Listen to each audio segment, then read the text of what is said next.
Hello, everyone, and welcome.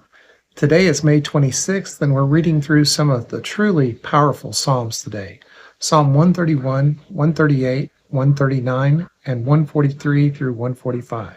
To start with, all of these Psalms were written by David. 131 is a psalm of ascent and was sung on the way up to Jerusalem to worship during the celebrations of the feasts. Jesus himself probably sang these along with his disciples. Its focus is on a quiet spirit and a calm soul, and how our hope has been always in the Lord. Psalm 138 and 39 focus on the heart. In 138, David gives thanks from a whole heart and acknowledges the Lord's steadfast love and faithfulness. He even says that all the kings of the earth will give him thanks because they've heard his words. Even though his enemies may be against him, David can rest in God's strong right hand to protect him and to fulfill his purpose. 139 is thought to be one of David's most intimate psalms that he ever wrote. The first section deals with how God has searched out his heart and knows everything about him. He knows everything about David even before he was born. David acknowledges that there is nowhere he can flee to escape from God's presence. If I ascend to heaven, you are there. If I make my bed in Sheol, you are there. He finishes this psalm by appealing to God to make his own thoughts like those of God's, and to remove any grievous way within him. Psalm 143, David says, "Answer me quickly, O Lord. My spirit fails. I ponder the works of your hands, and I stretch out my hands to you. My soul thirsts for you like a parched land." And in 145, sometimes referred to as the warrior's prayer, it has many words and phrases that have military and warlike references.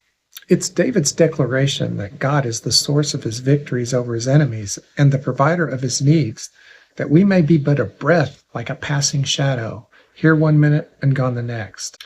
In the movie Gettysburg, there's a scene before the battle where Martin Sheen, who portrays General Robert E. Lee, prays this prayer from Psalm 144. "Blessed be the Lord, my rock, who trains my hands for war and my fingers for battle.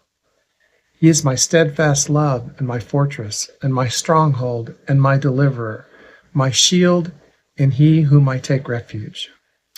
Our last psalm today is 145, and it's all about praise. "I will extol you, my God and King, and bless your name forever and ever."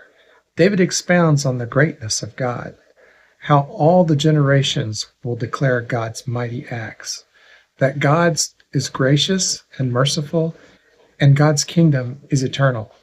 And he ends the psalm by saying, "Let all flesh bless his holy name forever and ever." In each of these psalms, we see different aspects of the close relationship with God. Everything from a humble trust to fervent praise, from desperate cries to joyful declarations. They all represent our connection to God. God is always with us. So be encouraged. Look to develop your own relationship with him and trust in everything. Thanks for being part of Set Sail today. Don't forget to like, subscribe, and share these videos with others. You never know. It may be the thing that helps them along with their daily Bible reading journey. So until tomorrow, friends, or the next time we meet, happy reading.